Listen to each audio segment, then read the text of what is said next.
The phrase, what if, plus subject, plus verb is used to introduce a hypothetical situation or an imagined scenario, often to consider the possibilities or consequences that might arise.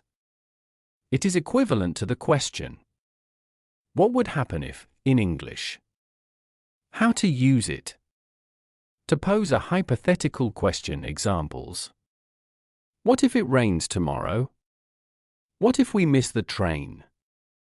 What if I told you I loved you? To spark ideas or debate. Examples. What if we could travel through time? What if money didn't exist? What if everyone had access to free healthcare? To express worry or fear. Examples. What if I fail the exam? What if something bad happens? What if I never find true love? Casual conversations. What if we go to the beach this weekend? What if she says yes to my proposal? What if I told you a secret?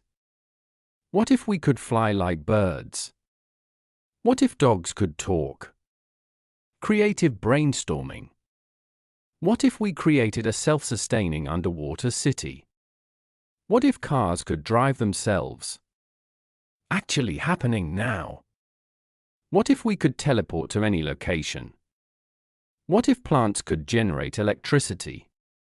What if we could live forever? Philosophical questions. What if there is no afterlife? What if free will is an illusion? What if the universe is a simulation?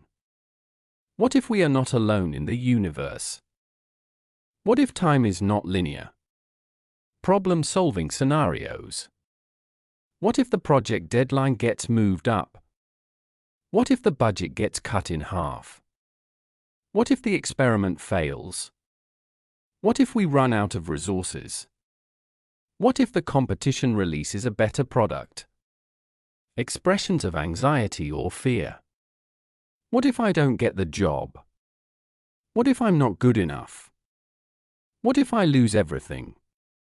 What if I never find happiness? What if the world ends tomorrow? Note, this phrase is often used in informal speech. In formal or academic writing, you might use alternative phrases such as suppose that or imagine if.